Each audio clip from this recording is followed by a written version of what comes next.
Gabi na nang matapos akong magluto ng hapunan. Gayon din nang marinig ko ang sasakyang parating. Masigla kong sinalubong ang pagdating ni Gab. Magandang gabi, handa na ang hapunan. Bungad ko. He looked down at me for a second before he caught his gaze. Tawagin mo ako pag dumating na si Alessandra, he said coldly. Tumalikod na ito sa akin at diretsyong umakyat sa taas. Tahimik ko lamang itong sinundan ng tingin, bago magpakawala ng buntong hininga. Dahil hindi na ito bumaba na mula kanina ay pinasya ko na lamang na manood ng TV. Gustuhin ko man itong kausapin at magtanong ng ilang bagay, ay hindi ko magawa. I have this fear in my heart and I don't know how to really act normal whenever he's around. Nang tumuntong ang alas 7, ay narinig ko naman ang pagdating ng sasakyan ni Alessandra. Good evening. Masiglang bati ko dito ng pagbuksan ko. Good evening Alora, si Gab. Tanong nito na dumiretso sa kusina, para kumuha ng malamig na tubig. Nasa itaas, hindi pa bumababa nung dumating kanina. I said in my low voice. Nahuli ko ang pagsulyap nito sa akin bago bahagyang tumango. Nakuha mo ba ang mga gamit mo? Naupo ito saglit sa silya at doon tinuloy ang pag-inom, oo. Kamusta ang mga sugat mo? She asked. Sinulyapan ko ang bendang nasa aking kanang braso. Medyo makirot. Pero ininuman ko na ng pain reliever kanina. Mabuti naman, akyat lang ako sa taas para makapagbihis. Pakihain mo na ang hapunan, aniya sakin at inumpisahan ng maglakad paakyat sa taas. Alangan akong tumangala sa itaas. Ilang buntong hininga na rin ang pinakawalan ko, bago ko napagpasyahang akyatan ang hagdanan. Hindi ko sana gagawin ngunit kanina pa kasi nakahain ang pagkain, at baka lumamig. Sinimulan kong ihakbang ang mga paa ko, pero muli itong nadapina nang marating ko ang ikalawang palapag. I took a heavy steps towards the corridors. Nasa dulo daw ang silid ng mga ito, at habang palapit ako ay mas lalo akong nabibingi sa lakas ng kabog ng dibdib ko. Tumigil ang mga paa ko sa tapat ng kanilang pinto. I bit my lower lip and took a hesitant step back from the door. Ilang lunok rin ang ginawa ko, bago ako itaas ang kamay ko para sana kumatok, pero muli akong natigilan dahil sa mga ingay na maririnig mula loob ng silid. I tightly gripped my hands and bit my lips with anger. Gusto ko man magbingi-bingihan ay hindi ko magawa, dahil habang tumatagal ay mas lalong lumalakas ang mga ingay na aking naririnig. Gab, I heard a deep voice coming from Alessandra. Hindi ako syunga para hindi ko malaman kung ano ang ginagawa nila. I shut my eyes and swallow hard the pain. I can't imagining myself watching him making with his mistress. Hindi ko kaya. Wala na ba ang mas masakit pa dito? Pinilit kong kalmayan ang sarili, at walang lakas na sumandal sa gilid ng pinto. Tumangala ako para hindi ko maramdaman ang pagbagsak ng mga luha ko, pero umagos iyon na parang gripo. I can't help it. Malalaki ang hakbang na tumakbo ako palayo doon. I can't bear this pain anymore. Umpisa pa lang ay ramdam ko na ang sakit, pero sumigi ako dahil sa pag-aakalang ito ang tama, but it's all God, it's hurt. Diretso ako sa aking silid at doon damapa ng iyak. This can't be happening. Dapat ako ang nandoon na kayakap niya. Ako ang dapat na dama-dama ng kanyang pagmamahal at wala ng iba. I am his wife. Ako lang ang may karapatan sa kanya, Alora. Mahihinang katok ang pumukaw sa aking pag-iyak. Kumain ka na ba? Let's have dinner together. Aya sakin ni Alessandra. Naupo ako sa kama at mabilis na nagpahid ng mga luha. Sige mauna na kayo, busog pa ako. Sagot ko. Is there something wrong? Masama ba ang pakiramdam mo? Tanong nito sakin. Hindi ko mapigil ang magbuga ng marahas na hangin mula sa dibdib, bago muling sumagot. I'm okay, sambit kong muli.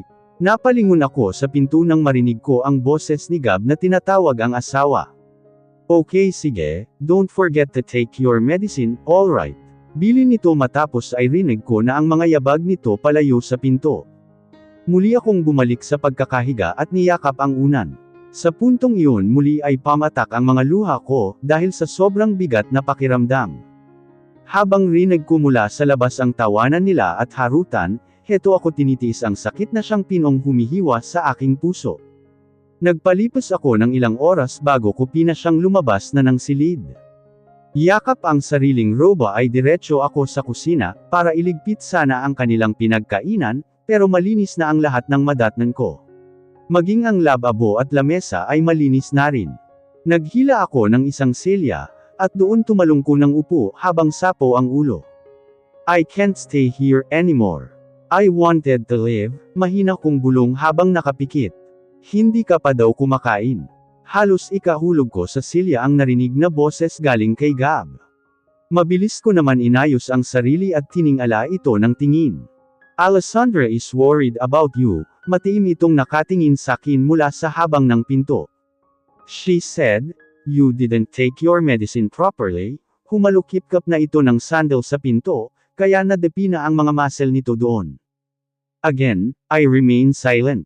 Masyado ng maraming inaasikaso sa trabaho ang asawa ko bilang event planner, at ayokong dagdagan pa ang trouble niya pag-uwi niya dito sa bahay.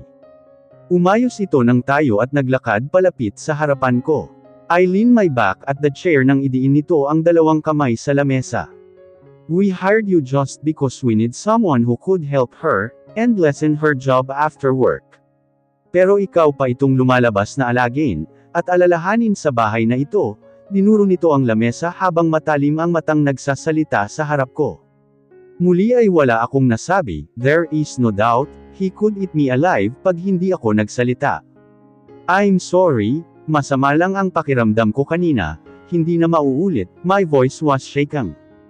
I don't accept your excuses. All I wanted here is do your job. Na tumitig sa mga mata ko. Sandali nitong pinasadahan ng tingin ang muka ko, at bahagyang nagkunot ng noo. Wait, are you crying? He softly asked. Ha, no I'm not. I started to smile, para itago ang kirot sa puso. Look, I don't want to be cruel. I'm just telling what you should do. And not to do in my house. Dumiretso na ito ng tayo sa harap ng lamesa. Nagyuko ako dahil hindi ko na mapigil ang tumulo ang mga luha ko, na mabilis ko namang pinahid dahil alam kong nakita niya iyon. Tumalikod na ito sa akin, at inumpisahan ng lumabas ng kusina.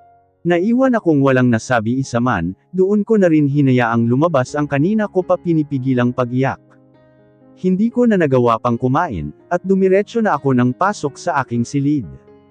At doon muli ay iniyak ko ang lahat ng sakit. Iiyak ko lang ito tapos ay ayos na ako, pipilitin ko kahit masakit. Alora ikaw na ang bahala dito sa bahay ha. Palam sa akin ni Alessandra kinabukasan. Bago ito tumalikod ay nagbigay ito sa akin ng pera pang grocery. Day off ni Gab ngayon, kaya pwede kang magpasama sa kanya para mag-grocery, sambit pa nito. Agad na bumangon ang matinding kaba sa puso ko, dahil sa kanyang sinabi. Ho! Nako hindi na, mamasahe na lang ako, ngumiti ako dito. Ikaw ang bahala, basta ang bilin ko wag mong kakalimutan, ilok ng maigi ang bahay bago ka umalis, kung sakaling may lakad si Gab. Tumango lamang ako dito, at hinatid ito ng tingin pasakay ng kanyang sasakyan. Ako na rin ang nagbukas ng gate para ito makalabas. Kumaway pa ito sa akin mula sa loob ng kanyang kotse, bago maniobra ang sasakyan palayo. Sandali ko muna itong tinanaw bago na ako pumasok sa loob ng bahay. Tiningal ako ang hagdan, dahil hanggang ngayon ay hindi pa bumaba si Gab para mag-almusal.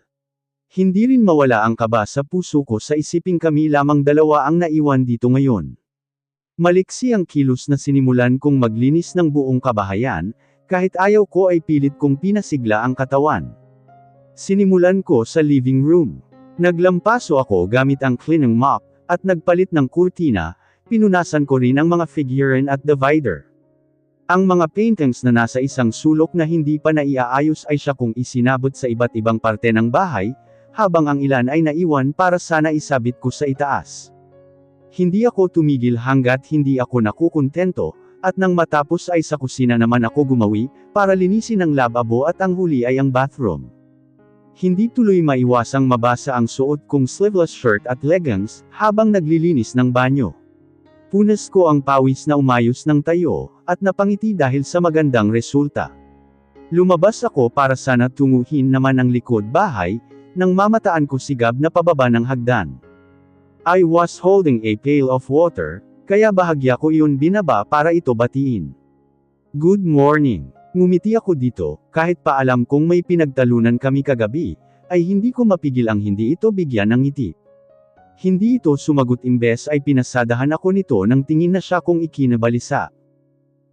Ipaghahain nakita ng almusal, natataranta kong sabi na iniwan bigla ang timba, para tunguhin ang kusina. Isa-isa kong binuksan ang may takip na pagkain, at gumawi sa drawer para ikuha ito ng malinis na pinggan at kutsara. Nalingunan ko naman itong nasa coffee maker, at siyang nagsasalin ng kape sa tasa. Pinanood ko lamang itong naupo sa kabiserang silya na siyang humigop ng kape, kain na. Muli ay ngumiti ako dito, napahigpit ang hawak ko sa lelayan ng aking damit, nang tumaas ang tingin nito sa akin matapos ibaba ang tasa ng kape. Nag-breakfast ka na ba? Come on join me. Ha? Gulat kong tanong. Wala itong sagot imbes ay bumaba ang tingin nito sa basa kong katawan. Binaba nito ang kubyertos at samandal nang upo sa kanyang silya. Change your clothes first. Baka magkasakit ka pa. His stern eyes, pinning me on the floor, I couldn't find a word to say because of nervous. Nanatili ang tingin niyang iyon sa akin, maging sa suot ko, matapos ay nagkibot balikat lamang. Hindi na, sa likod bahay naman ang tungo ko. Mamaya na lang siguro, natataranto kong sabi na inumpisahan ng umatras. Muli ay wala itong komento sa sinagot ko. Salamat, hindi ko mapigil ang sabihin, kaya tumuwid muli ang tingin nito sa akin. Ayoko lang mag-alala si Alessandra pag nagkasakit ka, sambit nito na binaba na ulit ang tingin sa pagkain. Nagyuko ako sa narinig. I knew it. Kagat ko ng mariin sa labi. Sa muling pagkakataon ay nilunok ko ang sakit ng kanyang mga sinabi. Excuse me, halos ibulong ko na lamang iyon sa hangin, bago ko naihakbang ang mga paa palabas ng kusina. Binitbit ko ang timba patungo sa likod bahay, at naupo sa isang bench na nakaharap sa oval-shaped na swimming pool. Hindi ko rin alam kung bakit ako may dalang timba. I feel exhausted, ramdam ko na ang pagod ng katawan dahil sa paglilinis. Itinaas ko ang dalawang kamay ko at napangiwi. I got sore in my hand. I could feel the tenderness of my back and the pain in my head. It's getting worse every day.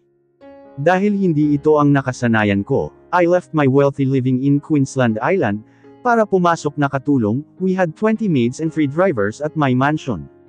Doon hindi ko naranasan ang humawak man lang ng hagasin, maging ang maglinis at gumamit ng tambo ay hindi ko ginagawa. Naramdaman kong pamatak ang mga luha ko, na agad ko namang pinahid. Hindi bale nang magkanda sugat-sugat ang kamay ko at sumakit ang likod ko, hindi bale nang magkasakit ako basta makasama ko lang siya. Kahit pa masaya na siya sa iba, mas gugustuhin kung nandito lang ako sa tabi niya. Natigil ako sa pag-iisip na may tumikim na siya kung ikinalinggan ng tingin. Crying alone, he looked at me with his 2 tiny black eyes, while his arm crossed around his chest.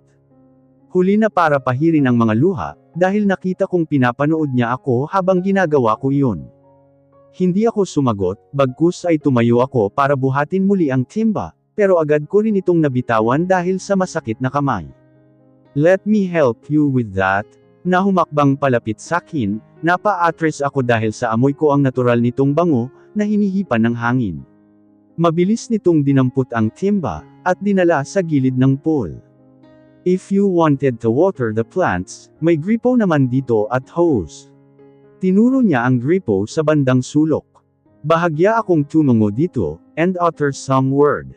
Thanks. Inumpisahan kong tunguhin ang gripo, para sana umpisahan ng magdilig ng gagapin nito ang braso ko para pigilan. Mabilis ko itong tiningala, dahil sa tirik ng araw ay agad akong nagbaba ng tingin. Bakit ka umiiyak? Mahinahon na ang boses nito nang magtanong. Gusto kong sabihin siya ang dahilan ng pag-iyak ko. Kung bakit mabilis niya akong nakalimutan. Gusto ko nang sabihin, ako ito, yung babaeng mahal mo. Yung babaeng hinarap mo sa dambana, at nangakong hindi mo iiwan. Pero naduwag ako. I wasn't have the ability to deal with the situation right now. Nothing sir, hindi ko magawang hilahin ang braso ko dito, dahil sa nanatili ang mga titig niya sa akin, kahit pa hindi ako nakatingin. Dahil ba ito sa mga nasabi ko? His voice were cold as ice. Kailangan kong salubungin ang mga titig niya, dahil sa higpit ng hawak nito sa braso ko. No, it's me. It's my fault anyway. Iling kong sinabi bago ko ibaba ang tingin sa aking mga braso. Agad naman niya itong binitawan na parang napapaso, bago namulsa sa harap ko at nilingon ang swimming pool. The pool needs to be clean, marami ng tuyong dahon, nandoon sa gilid ang strainer, sambit nito na bamaling muli ng tingin diretsyo sa basa kong damit. Napalunok ako sa klase ng tingin niya sakin, kaya mabilis kong niyakap ang sarili dala ng hiya. Alam kong bakat sa basa kong damit ang katawan ko, kaya kahit mainit ay ramdam ko ang lamig. Hindi ako pwedeng magkamali, buntong hininga niya iyon na may halong pagpipigil. Pagkatapos mo dyan, sumabay ka na sakin paalis. Binili ni Alessandra na mag-grocery ka ngayong araw. Muli ko itong tinitigan sa mga mata, ngunit wala akong makita isamang emosyon. It was plain and black. Yes sir, I answered. Sinundan ko na lamang ito ng tingin, habang papasok muli sa loob ng bahay. Isang marahas na buntong hininga ang pinakawalan ko dala ng tensyon kanina. Alam kong pagkakataon ko nang sabihin ang lahat kanina, pero may pumipigil sa akin, hindi ko alam kung ano ba ang magiging reaksyon niya. Pag nalaman niyang ako ang tunay niyang asawa, hindi ko pa kayang tanggapin kung sakaling si Alessandra ang piliin niya at hindi ako. Binalik ko na lang ang atensyon sa pagdidilig, at nang matapos ay ang swimming pool naman ang hinarap ko. Iilang tuyong dahon lang naman ang nahulog mula sa puno, kaya siguradong madali lamang ito para sakin. Ngunit ang akala kong madali ay walang kasing hirap. The stick was heavy, I wasn't aware with this kind of job, lalo pa ang salookan ng mga tuyong dahon sa mismong gitna ng swimming pool.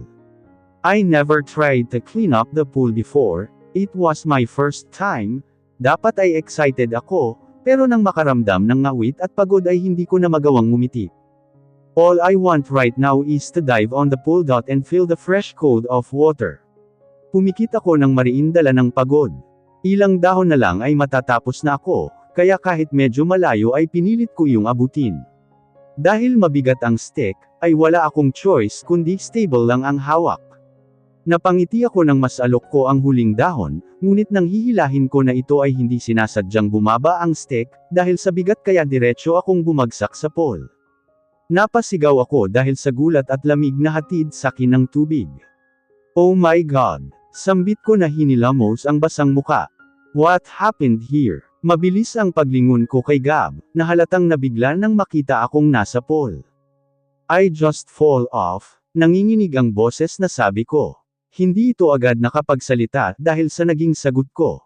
Natatarante namang nilangoy ko pa ilalim ang stick na may stainer na lumubog sa tubig, pilit ko iyong hinela pataas, at nang makaahon ay nasa harap ko na si Gab, na nakalahad ang isang kamay sakin.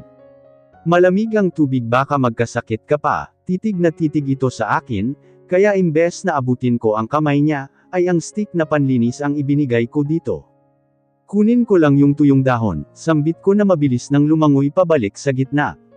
Marahas kong sabi nang makuha ko ang ilang pirasong dahon. There you go, nakangiti kong sabi. Nilingon ko ang direksyon kung saan nakatayo kanina si Gab, ngunit wala na ito, agad akong nakaramdam ng pagkadismaya, kaya lumangoy muna ako ng ilang ulit para mas ulit ang pagkakahulog ko. Hindi naman siguro ito magagalit kung sandali akong lalangoy. Pumikit ako at dinama ang init ng araw na tumatama sa balat ko. Hinayaan ko lang na naka-floating ako, dahil pakiramdam ko ay minamasahe ng tubig ang likod ko. Napabalikwas ako ng dilat sa boses na tumawag sakin, kaya agad akong lumubog sa tubig. Pag-ahon ko ay ang nakapamewang na si Gab ang namulatan ko. His eyes turns red and impatiently standing at the ground. Didn't you hear what I've said? Halos bumuga ito ng apoy habang nakapamewang ng tingin sa akin. I'm sorry, I whispered in scared. Mabilis kong inakyat ang hagdan pataas, at ganoon na lamang ito umatras nang makaahon ako. Hindi ko na maiwasang mahiya, dahil sa bakat na ang lahat sakin. Mula sa sleeveless shirt kong suot hanggang sa leggings ko. Hindi rin nakaligtas sakin kung paano niya ako pasadahan ng tingin. Look what you've done. Halos dumagundong sa loob ng kabahayan ang malakas nitong boses ng makabawi. I'm sorry, sayang naman kasi kung aahon ako agad, mahina kong sagot. You are not allowed to swim at the pool again, understand? Bulyo nitong sabi sakin. Nakagat ko ang mga labi ko sa kanyang tinuran. Bakit? May nakakahawa ba akong sakit? Pinandidirihan ba niya ako, kaya niya iyon sinabi? O dahil hamak nakatulong lang ang tingin nito sakin? Do you understand? Muli nitong bulyo sakin. Yes, nanginginig na boses kong sagot. Labag man sa loob ko ay umayon ako para wala na kaming pagtalunan. It is because of me, ako talaga ang may mali, kaya wala akong karapatang magreklamo. Here's your towel. Napapikit ako nang idampi niya ito sa ulo ko, kaya ako napayuko. Bahagya niya itong pinunasan at sa huli ay inabot niya ito sakin, na diretso ang tingin sa basa kong katawan. Nakita ko kung paano mag-igting ang panga nito, bago mag-iwas ng tingin. Nahihiyaman ay inabot ko ito at iniyakap sa sarili. Excuse me, marahan kong sabi na nilampasan na ito na walang kagalaw-galaw. Inuntog ko ng sunod-sunod ang noo ko sa pader, habang dumadaos-daos ang malayang tubig sa aking hubad na katawan. There is nothing to blame but you Alora. You and your fainted heart. Tumangala ako at pumikit ng mariin. William, sambit ko, habang bumabalik sa isip ko ang mga titig niyang tumutunaw sa akin, lalo pa kung paano niya ako titigan kanina. I miss you so much, mahal. I badly needed your love, muli kong sabi. Pinasadahan ko ng haplos ang aking nakaawang na labi, I can't help it. Mariin akong sumandal sa pader at wala sa loob na hinaplos ang aking sarili. So sure of what I am doing but it feels so right, I bit my lower lips and traveled some flicks. Napadilat ako nang marinig ang sunod-sunod na katok mula sa aking pinto. Malakas kong sabi na tila binuhusan ng malamig na tubig.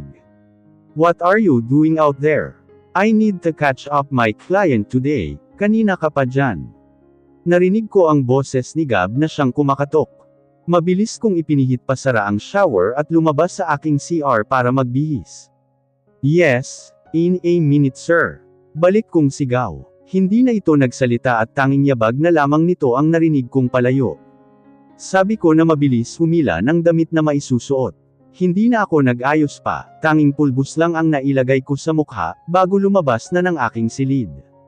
Naabutan ko itong nakaupo sa sofa habang nakaharap sa TV, tumikim muna ako bago ako magsalita.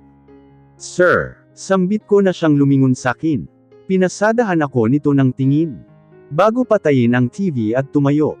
He is now wearing his casual shirt and maong pants. Basa rin ang buhok nito, indikasyon na katatapos lamang nitong maligo. Ang tagal mo, pero hindi mo nagawang makapagsuklay. Nilampasan ako nito na diretsyo na ng labas sa garahe. Napalunok ako at mabilis na sinukli ng daliri ang buhok, umiiling na sinundan ko na lamang ito palabas at nilock ang pinto.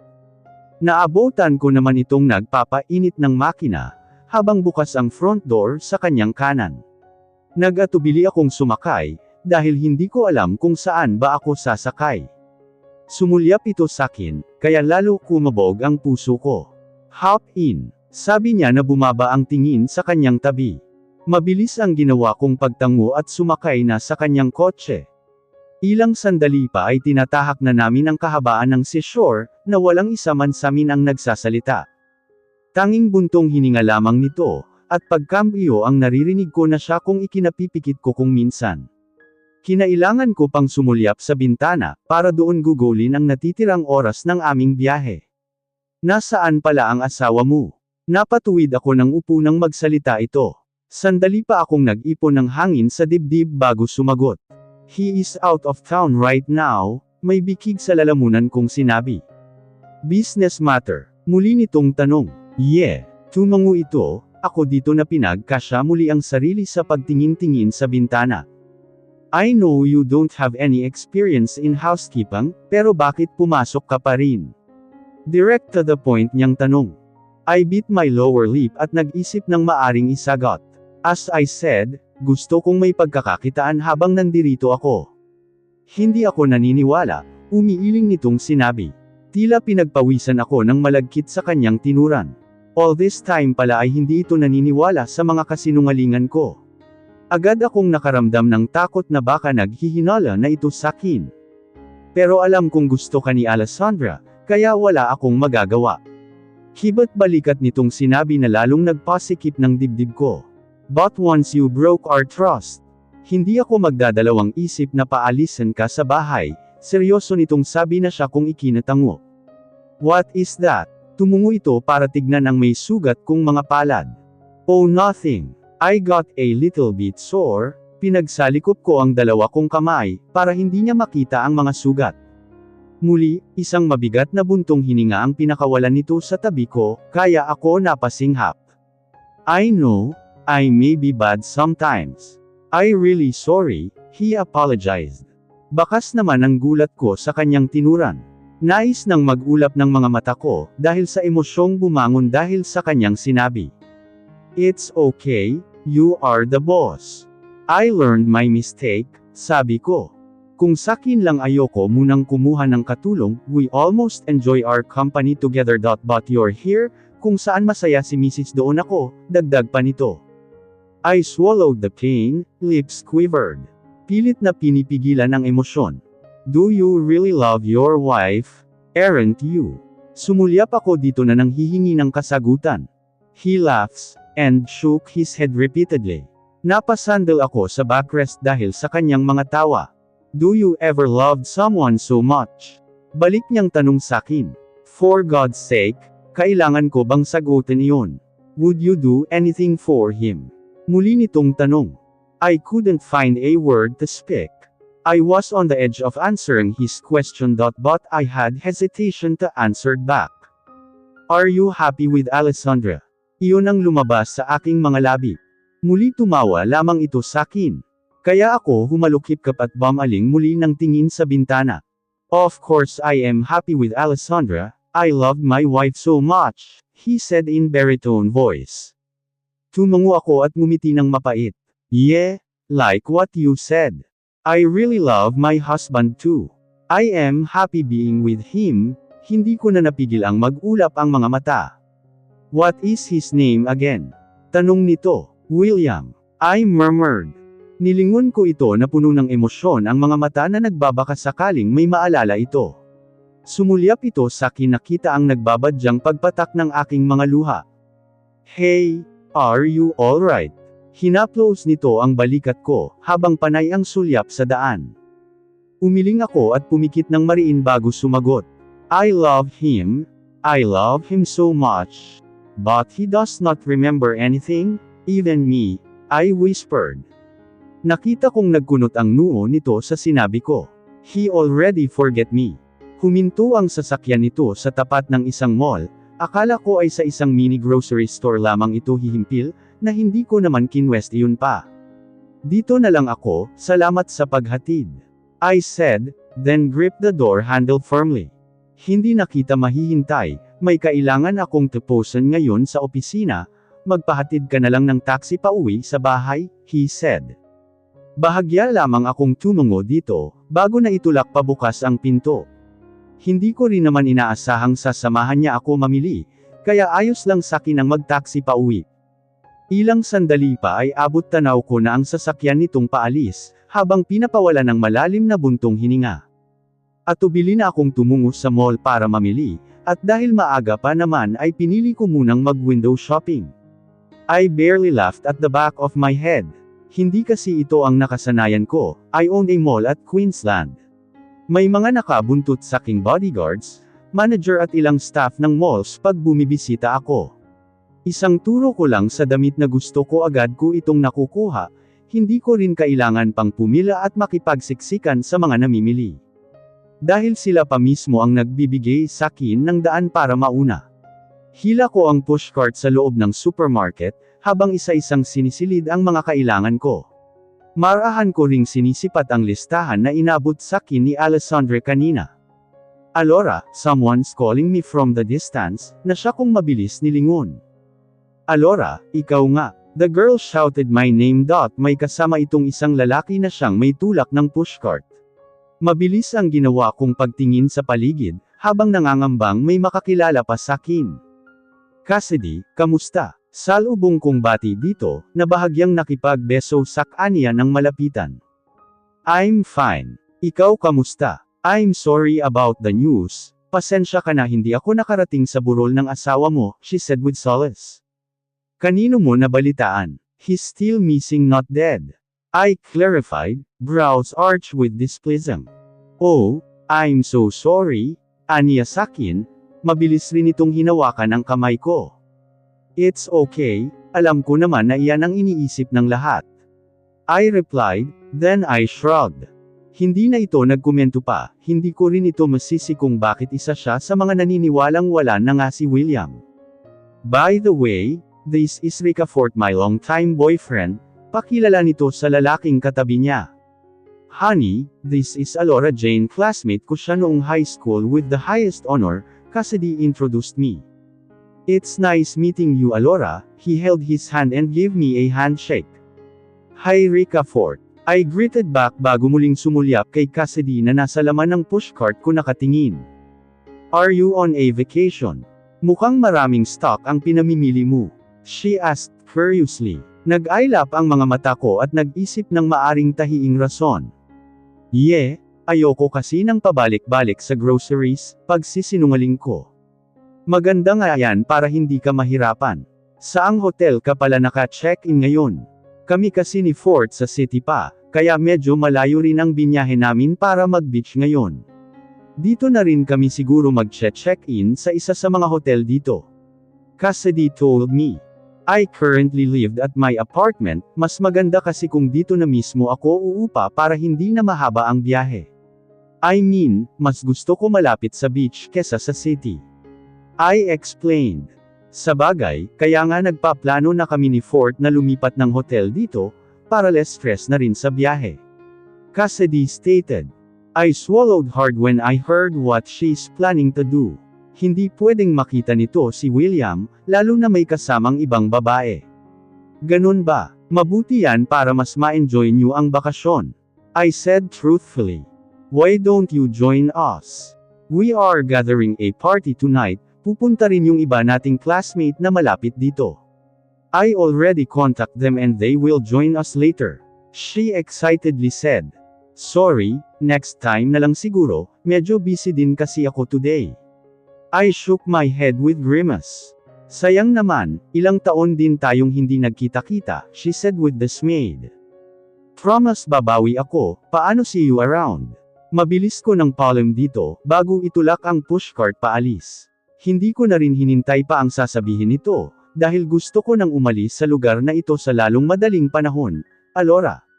Tawag muli nito sakin kaya ako lumingon.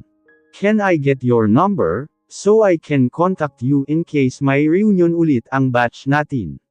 Maluwang ang ngiting binigay niya sakin, na hindi ko nagawang tanggihan, kaya sa huli ay binigay ko ang cellphone number ko dito. Minadali ko na rin ang pamimili ko, para makaalis na sa lugar na yon. Ayokong may iba pang makakilala sakin, lalo na ang may makaalam na kasama ko na William, siguradong hindi nila maiintindihan kung bakit may bago na itong asawa ngayon. Isa-isa kong nilapag sa oak table ang lahat ng pinamili para i-double check ang mga nasa listahan. Nang matapos ay isa-isa ko rin yun nilagay sa cabinet, at ang ilan ay sa fridge. Pinili kong magbukas na lang ng canned beans, para hindi na ako magluto. Taas pa ang paa kong nakaupo sa couch, habang hawak ang bowl ng rice and canned beans, habang nakaharap sa flat screen TV nang may biglang mag-doorbell. Tumayo ako para sinuhin ang kumakatok, at labis kong pinagtaka ang hindi pamilyar na mukha ang sumilip mula sa gate. Good afternoon, sino po sila? I asked curiously. Nandyan ba si Gab? Tanong nito sakin. He is wearing a white long-sleeve shirt and black jeans, may suot rin itong sunglasses at nakahimpil ang sasakyan sa harapan ng gate. Wala po sino po sila? Ulit kong tanong. Doon ito bumaba ng tingin sakin, bago habarin ang suot na sunglasses. He had a tousled black hair, which was thick and lustrous.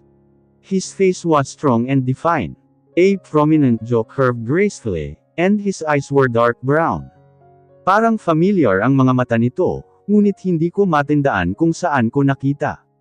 He lowered his head. I'm Mark Dimifelix, you must be. Alora Palma, pakilala ko, ako po ang bago nilang kasambahay dito sa bahay. I simply added, dahil may katangkaran ito, ay tila sinisilo nito ang mata ko sa puti ng kanyang kutis, dagdag pa ang sikat ng araw na tumatama dito. Hindi rin nakaligtas sa akin ang pagsuri nito sa kabuoan ko, at sa huli ay sa mukha ko. What's your name again? Alora Palma. I utter again. Hindi muna ito nagsalita, halatang iniisip pa ang sasabihin, dahil sa pagtiim ng kanyang labi sa akin. Pasok muna kayo sir, aya ko dito. Tatawagan ko na lang muna si Gab, I'll just wait inside my car. He replied, matapos ay walang lingon na itong tumalikod sa akin. Nagtataka man ay hindi ko na lang iyon pinansin, at muling isinara ang gate para bumalik sa pagkain. Ilang minuto pa ang lumipas buhat nang marinig ko ang pagbusina ng sasakyan mula sa labas. Ang sasakyan ni Gab ang dumating, kaya mabilis akong lumabas para buksan ang gate. His dark eyes greeted me, pakiramdam ko ay gusto itong gawin sa akin, dahil sa klase ng pagtitig niya. Bakit hindi mo pinapasok ang bisita? Bungad nitong sinabi sa akin buhat nang makalabas ng sasakyan. Malakas din itong senarya ang pinto, kaya bahagya akong napapikit. Inaya ko naman siya sa loob pero tumanggi siya. I explained. Mas lalong dumilim ang tingin nito, kaya ako napa-atras bigla. And lingon ko pa ang lalaking kanina na ngayon ay nakapasok na rin ang sasakyan sa garahe. I don't need your explanation. He grumbled, eyes having knife in my heart. It's alright Gab. Ako naman ang tumangging pumasok sa loob, putol ng lalaki sa usapang meron kami. Let's get inside, he added. Matapos ay bahagya pa akong sinulyapan, bago mauna nang pumasok sa loob ng bahay. Nanatiling nakatayo sa harapan ko si Gab, kaya hindi ko may hakbang ang mga paa ko. Ipaghanda mo kami ng pagkain sa likod bahay. Gab ordered me, matapos ay tumalikod na sakin. Napalunok muna ako bago ako sumunod sa kanila papasok sa loob. Maganda rin pala itong napili niong bahay, narinig kong sambit ng lalaking bisita ni Gab. Yeah, I bought this house a few months ago bago kami ikasal. Konting renovation lang ay ayos na, Gab replied. Lumiko ako papasok sa kusina, kaya hindi ko narinig pa ang pinag-uusapan nila. Mabuti ka papamili ko lang kanina, kaya nagpasya akong igawa sila ng bacon sandwich. Bakit hindi mo dalhin dito si Abby? I heard what Gab said to Mark. Naglalakad ako palapit sa kanila sa likod bahay nang magsalita si Gab. Next time na lang, Mark said to Gab. Here's your snack sir. Magalang kong sinabi. Naantala ang kanilang usapan buhat ng lapag ko ang bacon sandwich na gawa ko, at pineapple juice sa mga ito. Thanks, Mark told me. His voice came from the deep well. I couldn't recognize his voice. Parang may gusto itong ipakahulugan lalo na ang tingin nito sa akin. Can you give us some wine instead? Mark requested. Tumangala ito sa akin buhat sa pagkakaupo, kaya agad akong napalabik. Sige, I utter. Marahan akong umatras at tumalikod na dito, para umalis. Pinaplano namin ni Alessandra na ipabless ang bahay, maybe next month, medyo busy pa kasi siya sa isang event. Gab said. Glad to hear that, sagot naman ni Mark. Bumalik ako sa loob at tiningala ang wine rake para pumili ng wine. I choose Cabernet Sauvignon, a noble grape variety. Isa ito sa mga paborito kong inumin, kaya sigurado akong magugustuhan nila ito. Mabilis akong bumalik palabas, para elapag sa glass table ang wine na napili ko. A wine from Bordeaux, best choice. Mark said. He looked down for a moment, pouring himself a drink and bringing the wine to his lips. How do you know that wine? Marcus asked me with his serious voice. Agad naman naglikot ang mata ko dito, dahil pilit nitong binabasa ang magiging reaksyon ko. I lightly shook my head, hinela ko lang yan sa wine bar. I instantly replied and looked away, he nodded. Pwede ka nang bumalik sa trabaho mo. Gab interrupted us. Kaya bahagya akong umatras. Thanks Alora, Mark said, na siya ko naman simpleng nginitian. Bumalik na ako sa loob para umpisahan na ang pagluluto ng hapunan. Hindi ko alintana ang oras, dahil masyado pa naman maaga, kaya naisipan kong magluto ng menudo at roasted chicken, tutal ay may bisita naman, kaya mas magandang dalawang putahe ang lutuin na siguradong magugustuhan nila. Inumpisahan ko ng maghiwa ng gulay nang maramdaman ang mga yabag papasok ng kusina. Gab came inside, opened the fridge and took some bottled water. And slowly turned his head to me. "What do you cook for dinner?" he asked. Binuksan nito ang cabinet para kumuha ng baso, at naupo sa tapat ko. "I will cook menudo and roasted chicken, and veggie salad as well," I murmured. He didn't comment, at piniling uminom ng tubig sa baso. Bahagya akong natigil sa paghihiwa para ito panoorin sandali. I can't help but to swallowed hard. I blinked when I heard the pounding glass at the table. "Gusto kong sarapan mo ang luto, ayokong mapahiya sa bayaw ko," he commanded. Ganoon pa rin ang intensidad ng tingin niya sa akin, matapos ay walang pasabing tumayo para lumabas ng kusina. Napabuga na lang ako ng marahas na hangin sa ere, kaya pala may pagkakahawig sila ni Alessandra ay dahil magkapatid pala ang mga ito. Napabuntong hininga muli ako bago ituloy ang ginagawa. Hindi ko mapigil ang isipin kung paano nito pahalagahan ang pamilya ni Alessandra. May mapait na ngiti gumuhit sa aking labi, ganoon rin si William sa akin noon, lalo na sa pamilya ko, kaya hindi ko ito masisi kung bakit ganoon na lang ito kabuti sa pamilya ni Alessandra. Nang matapos akong magluto, ay pinili kong pumasok sa loob ng aking silid para maligo. Isang simple t-shirt at black leggings ang pinili kong suotin. Lumabas ako narinig ang tawanan na nagmumula sa living room. I heard Alessandra's laughing from the distance, dumating na pala ito galing sa trabaho. Papasok na sana ako sa kusina nang tawagin ako ni Alessandra. Mabilis akong lumapit sa mga ito na siya naman pare-parehong nakatuon ang tingin sa akin. "Alora, I'd like you to meet my Kuya Mark." She turned sideways para sikuhin si Mark sa tabi nito. "Yeah, nakilala ko na siya kanina," I replied back and smiled timidly. "Oh," sumulyap ito sa kapatid na ngayon ay titig na titig sa akin. "I know what's on your mind, Mark," Alessandra told to Mark, then teased him. "What exactly you're trying to say, Alessandra?" Mark asked her with amusement on his face, bago ako sulyapan na seryoso ang mukha. "Back off man, she's already married," Alessandra declared, bago ako sulyapan. I heard Mark smirked. "Silly girl," puna nito sa kapatid. Ngumiti lang ako sa mga ito, matapos guluhin ni Mark ang buhok ng kapatid. Sandali pa akong sumulyap kay Gab na ngayoy tahimik lang na pinapanood ang magkapatid. Habang nakaupo sa couch. Ihahanda ko lang ang hapunan, excuse me. Palem ko sa mga ito. Naramdaman ko ang pagsunod sa akin ni Alessandra, kaya ko ito sinulyapan. "Nabili mo ba lahat ng nasa listahan mo?" Alessandra asked me when she walks toward the kitchen sink. "Nabili ko naman lahat. Nasa silid ko pala ang sukli, iaabot ko sa iyo pagtapos kong maghain ng hapunan." "No, hayaan mo na sa iyo. Kung sakaling may biglaan kang bilhin na pangrekado sa gusto mong lutuin, ay yun na lang ang gamitin mo. O kung may gusto kang bilhin para sa sarili mo, aniya sakin." "Hindi na, mukhang nabili ko naman ang lahat. Wala naman akong gustong bilhin pa para sa sarili ko, iaabot ko ang sukli mamaya, pagpupumilit ko." She looked stunned, and her cherry lips slightly opened with astonishment. "Okay, aniya sakin, tila hindi makapaniwala sa sinabi ko. Iyon ang totoo, wala naman akong gustong bilhin, at kung may gusto man ako, bibilhin ko yun sa sarili kong pera. Mabibili ko yun sa sarili kong paraan." "Wow, mukhang espesyal itong niluto mo ha."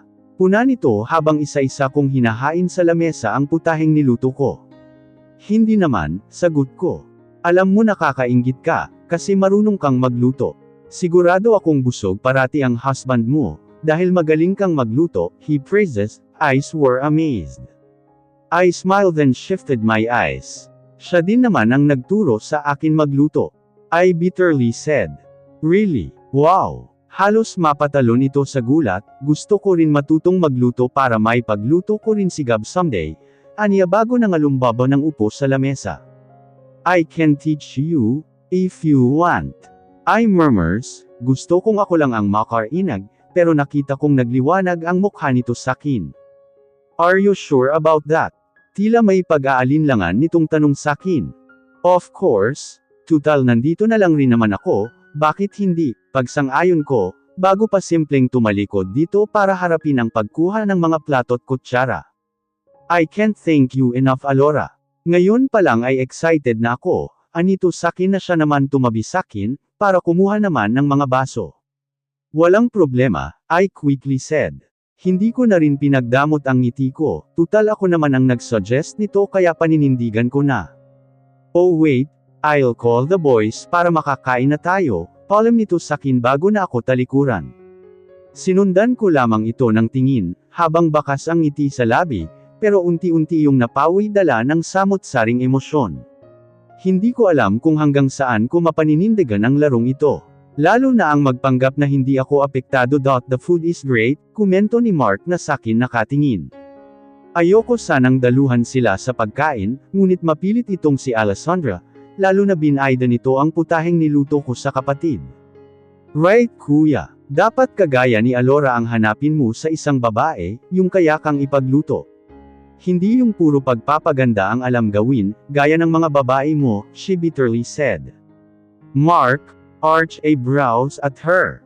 I presumed you implied that to yourself too, silly girl, aniya dito. Napansin kong kumulat ang kilay nito sa kapatid bago sumulyap kay Gab. Mahal, okay lang naman sa iyong hindi ako kasing galing magluto ni Alora diba? Paglalambing nito kay Gab, bago pa humilig sa balikat nito. Gab smiled sweetly at Alessandra, bago sumagot. Of course sweetie, I know you are better in everything you do. Actually na-miss ko agad ang luto mo, he sexily said to Alessandra, while pinching her nose. I quickly averted my gaze, para hindi ko madagdagan pa ang kirot dito sa puso ko. Unexpectedly, I catch the stern gaze of Mark. There's something about him that I couldn't explain. Palagay ko ay kanina pa niya pinanood ang reaksyon ko sa paglalambungan nila Gab at Alessandra. Mabilis akong nag-iwas ng tingin dito, ay hinagip ang baso ng tubig sa aking harapan para agad tanggain ng inom, Alora right? He gravely said to me. Yeah, I simply said. Ilan taon ka na? He asked again, habang titig na titig sa mga mata ko. I'm 25, bahagya muna itong sumulyap sa mag-asawa bago sakin. Nakatapos ka ba ng pag-aaral? I mean, what course did you graduated? He continued. A business management. I answered truthfully, hindi ko alam kung bakit niya ako tinatanong ng ilang mga bagay tungkol sa personal kong buhay, pero kung mas lalampas pa doon ang tanong niya, ay hindi ko na sigurado kung masasagot ko ba iyon ng totoo. I think it's better kung sa opisina ka nagtatrabaho kesa mamasukan bilang katulong, sayang naman ang natapos mo kung hindi mo gagamitin. He comment, then shrug a bit. But he sounded like he's suggesting something. I agree with you Bayaw, I don't think she is capable of doing her job being housemaid. Gab interrupted and shot me a lucid glare. Gaya ni Mark ay halatang tila hindi rin ito naniniwalang pumasok akong katulong. Tumungo-tango dito si Mark. You have any expertise about business management, marketing or what? He asked for the third time. Yeah. I came from the high-end construction firm at Queensland Island, several months ago bilang secretary. I lied, and bowed my head. He stared at me and nodded with disbelief. From secretary to being a housemaid. He questioned me. I felt a sense of wonderment. Kumibot ang labi ko para tumahimuli ng kasinungalingan, ngunit mabilis kaming pinutol ni Alessandra. Are you interrogating my housemaid Mark? She asked. Sounded irritated. Of course not. I having my background check here.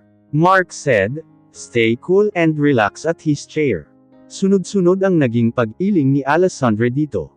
I know your point kuya, I already asked her a frequent question. So ako na ang magsasabi sa iyo. She's passably good. Napansin ko ang pagbuntong hininga ni Mark sa tinuran niyo ng kapatid. Hindi na ito muli pang nagsalita at pinagpatuloy na lang ang pagkain. Hindi na rin ako nag-angat pa ng tingin, pinagpasalamat ko ang pagtatanggol ni Alessandra sa akin. Kung magpapatuloy ang ganito, ay baka malaman nila kung sino talaga ako, at iyon ang ayokong mangyari.